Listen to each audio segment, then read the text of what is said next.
ቴምፕሬቸር የአንድ ነገር ሙቀት ምን ያህል ሙቀት ምን ያህል ሙቅ ወይም ምን ያህል ቀዝቃዛ እንደሆነ የምንለካበት የሚለካልን ኳንቲቲ ነው ብለናል ካልን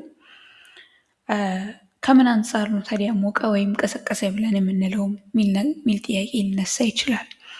ለምሳሌ እዚህ ጋር ካሉት 3 የውሃ ኩባያዎች ውሃ ከያዙት ብርጭቆዎች ውስጥ መካከለኛውን ቴምፕሬቸር ለማወቅ ብፈልግ እና መጀመሪያ የነካሁት ይሄንን ከሆነ በረዶ ያለበትን ከሆነ መጀመሪያ የነካሁት ከሱ አንፃር የመካከለኛው ሙቅ ሆኖ ይገኛል ወይም ለብ ያለ ሆኖ ይገኛል። እዚህ ቴምፕሬቸሪ ሙቅ ሊሆን ነው ማለት ነው። ነገር ግን ሌላ ሰው ደግሞ መጥቶ እስቲ ይሄን ነገር እንየው ብሎ በቀኝ በኩል ካለው ቢጀምር እንፋሎቱን ነክቶ ይሄኛውን ከነካ መሀል ላይ ያለውን ብርጭቆ ከነካ ለዛ ሰው ደግሞ የመሀለኛው ብርጭቆ ቀዝቃዛ ወይም በረድ ያለ ሆኖ ነው የሚሰማው። እና እንዴት ከምን አንጻር ነው ታዲያ አንድ ነገር ሙቅ ነው ወይም ቀዝቃዛ ነው የምንለው ብለን ካልን ሚል ጥያቄ ያመጣልና ለዚህ መፍትሄ አድርገን የምንለው የወሰድነው ሁለቱንም መጠቀም ነውና ለምሳሌ በሴንቲግሬድ ከሄድን ወይም ሴልሺየስ የሚባለው ሰው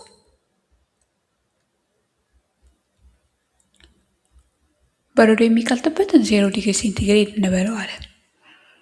የሚፈላበትን ደግሞ ውሃ 100 ዲግሪ ሴንቲግሬድ እንበለው አለ እና ከዛ በኋላ በመካከል ያለውን ብርጭቆ ውስጥ ያለውን ውሃ ለማወቅ ቴምፕሬቸር ለማወቅ ከፈለግን ከሁለቱ ለየትኛው እንደሚቀርብ እንይ በማለት እንደዚህ ያደረግን ማለት ነው። እና ሁለቱን ወሰንን፣ ውሃ በረዶ የሚሆንበትንና ውሃ የሚፈላበትን ወይም ተን የሚሆንበትን ወሰንንና ከሁለቱ ለየትኛው እንደሚቀርብ ማየት ጀመርን እና በሱ የተነሳ ቀጭ ያለ ቁጥር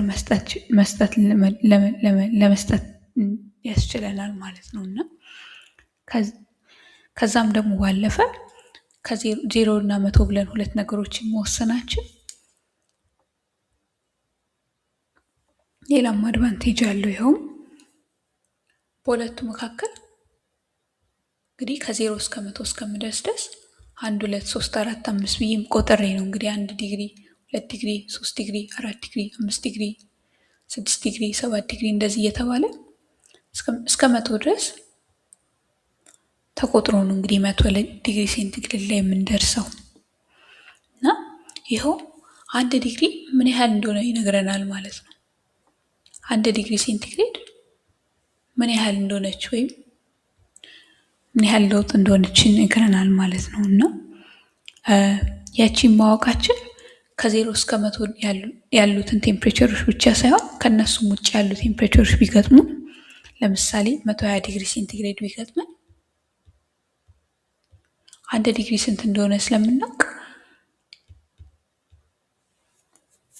0 ስንት እንደሆነ እናውቃለን።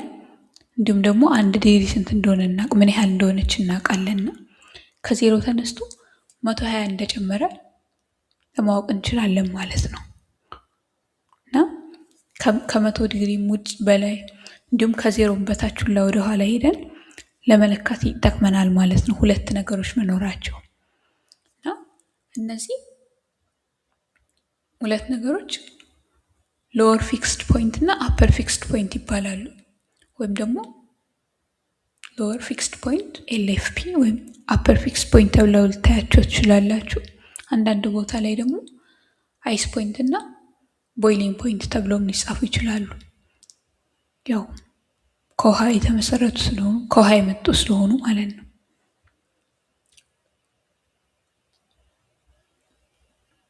ቦይሊንግ ፖይንት በሴንቲግሬድ ውሃ ከበረዶነት ቀልጦ መትነን እስከሚጀምር ድረስ 100 ዲግሪዎችን ያልፋል ማለት ነው። እና ከ0 ተነስቶ 100 ድረስ ይደርሳል ማለት ነው። ሌሎች ደግሞ መለኪያዎች አሉ። ከሴንቲግሬድ ውጭ ደግሞ ፋረናይት፣ ኬልቪን የሚባሉ በስፋት የምንጠቀምባቸው አሉ። በመሰረቱ ማንም ሰው ተነስቶ ቴምፕሬቸር ስኬል መፍጠር ይችላል። በዚሁ አካሄድ ማለት ነው። የውሃ መቅለጫ ይሄ ይሁን፣ የበረዶ መቅለጫ ይሄ ይሁን፣ መፍሊያ ይሄ ይሁን ካል ከዛ በኋላ መፍጠር ቀላል ነው። ግን በስፋት የምንጠቀምባቸው ወይም የተለመዱትን ለማየት መሞክር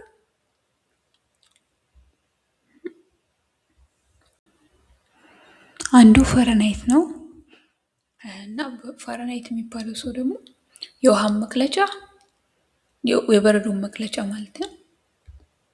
በረዶ ውሃ የሚሆንበትን 32 ዲግሪ ፋረናይትን በለው የሚፈላበትን ደግሞ 212 ዲግሪ ፋረናይት እንበለዋለን እና በፋረናይት ስኬል በፋረናይት መለኪያ ማለት ነው ውሃ በረዶ ቀልጦ እስከሚተን ድረስ ከ32 212 ይጓዛል። ይኸውም 180 ስቴፖችን ይሄዳል ማለት ነው።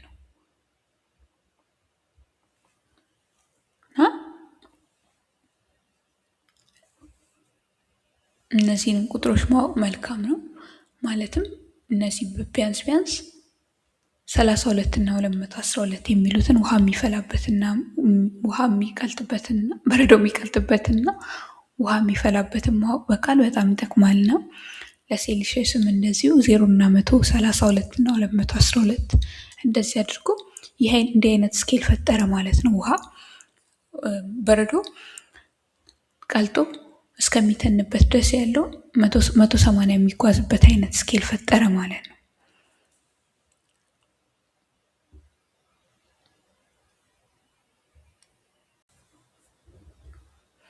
ሌላው ደግሞ በስፋት የምንጠቀምበት በተለይም በሳይንሱ ዓለም ወይም ነገሮችን እቅጭ አድርገን ካልኩሌት ማድረግ ስንፈልግ የምንጠቀምበት ኬልቪን ይባላል። ኬልቪን የሚባለው ዩኒት አለና የእሱ ዩኒት ደግሞ አፈጣጠሩ ትንሽ ለየት ይላል። ነገር ግን በኬልቪን ስኬል ውሃ በረዶ 273.15 ኬልቪን ላይ ይቀልጣል። ሲተን ደግሞ 273.15 ላይ ቀልጦ ሲተን ደግሞ 373.15 ላይ ይተናልና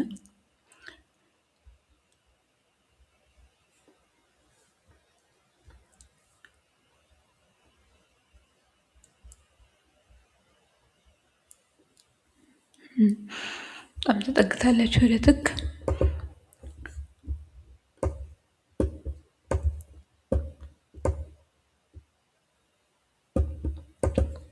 እና በኬልቪን ስኬል ውሃ በረዶ ቀልጦ ውሃ ሆኖ ተን እስከሚሆን ድረስ ከ273 እስከ 373 ድረስ ይጓዛል ማለት ነው እና 15 እንዳለች ሆና እንደዛ አይነት ቴምፕሬቸር ስኬል ተሰርቷል እና ከ273 373 ለመድረስ 100 እርምጃ ነው ያለው ማለት 100 እርምጃ ነው ያለው። እንግዲህ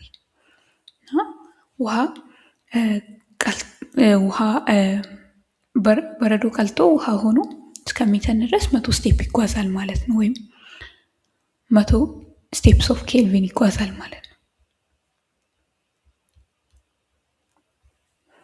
ደግሞ 180 ስቴፕስ ኦፍ ፋረናይት ይጓዛል እንደማለት ነው እና ኬልቪንን ከሁለቱ ለየት የሚያደርገው አንድም ስንጽፍ ለየት የሚያደርገው አንድም ስንጽፍ እዚህ ጋር እንደተጠቀምነው ዲግሪ ፋረናይት ብለን ዲግሪ ኬልቪን አንልም፣ ዝም ብለን ኬልቪን ነው የምናስቀምጠው።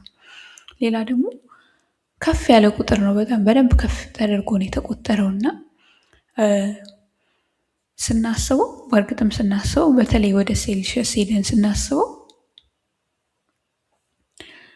ውሃ በረዶ የሚሆንበትን 0 ብለነዋል፣ መነሻችን እሱ አድርገነዋል። ነገር ግን ከውሃ በላይ እኮ የሚቀሰቅሱ ነገሮች አሉ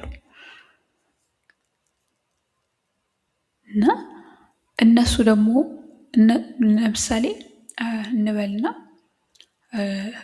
በአንድ አጋጣሚ እንግዲህ ኦክስጅን በአየር ላይ ጋዝ ነው እና እሱን ወይም ደግሞ ናይትሮጅን እንደዚህ ጋዝ የሆኑ በኖርማል ስናቃቸው ጋዝ የሆኑ ነገሮችን አቀዝቅዘን ሶሊድ ለማድረግ ብንሞክር ወይም ደግሞ ሊኩዊድ እንኳን ለማድረግ ብንሞክር በደንብ ከዜሮ ሴንቲግሬድ በደንብ የወረደ ቴምፕሬቸር ይጠይቀናል እና ኔጌቲቭ ምናምን ብለን የምንቆጥረው ቴምፕሬቸር አለ ማለት ነው። ኔጌቲቭ ምናምን ዲግሪ ሴንቲግሬድ ብለን የምንቆጥረው አለ ማለት ነው የግድ። ምክንያቱም ውሃ ራሱ ሲጀመር ዜሮ ብለን የጀመርነው።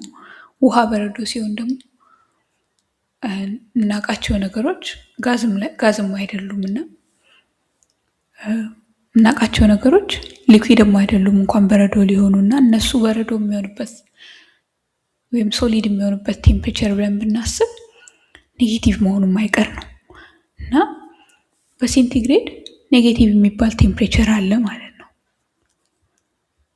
ፋራናይትም እንደዚሁ 32 ትንሽ ከፍ ይላል። ዜሮ ብለን አልጀመርንም፣ ዜሮ ፋራናይት አላልነውም። ነገር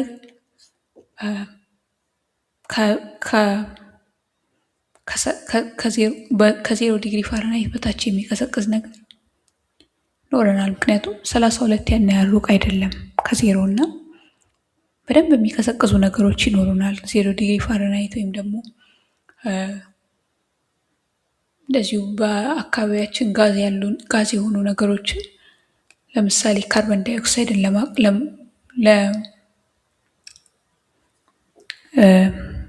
ሶሊድ ለማድረግ ከሞከርኩኝ ካርበን ዳይኦክሳይድ ሶሊድ ሲሆን ኔጌቲቭ 40 ዲግሪ ፋራናይት ላይ ነው ሶሊድ የሚሆነው ካርበን ዳይኦክሳይድ እና ኔጌቲቭ የሚባል ቴምፕሬቸር አለኝ ማለት ነው። ኬልቪን ላይ ስንመጣ ኔጌቲቭ የሚባል ቴምፕሬቸር እንዳይኖረን አድርገን የተሰራ ነው እና የመጨረሻው ዝቅተኛው ሊገኝ የሚችለውን ቴምፕሬቸር 0 ኬልቪን ብለናል ነው እና ሲሞከር በላቦራቶሪ ውስጥ በጣም ለዜሮ የቀረበ ቴምፕሬቸር በሊኩዊድ ናይትሮጅን ለማግኘት ተችሏል። እና ዜሮ ይሆናል የሚባል ዜሮ ሊሆናል የሚያስብልም ምክንያት አለ። ግን እስካሁን ድረስ በሙከራ የታየው በደንብ ቀርቦ ወደ 0 ኬልቪን የተጠጋ ሙከራ ታይቷልና ኔጌቲቭ ከዛ በታች የወረደ ቴምፕሬቸር ግን አላየንም እና ይቺ የመጨረሻ ዝቅተኛዋ ቴምፕሬቸር አብሶሉት ዜሮ ተብላለች። አንድ ነገር ምንም ከሁሉም በጣም የቀሰቀሰበት ሲሆን በደንብ ሲያቆም በቃ የመጨረሻው ዝቅተኛው ቴምፕሬቸር አብሶሉት ዜሮ ወይም 0 ኬልቪን ላይ ተብሎ ተቆጥሯል ማለት ነው እና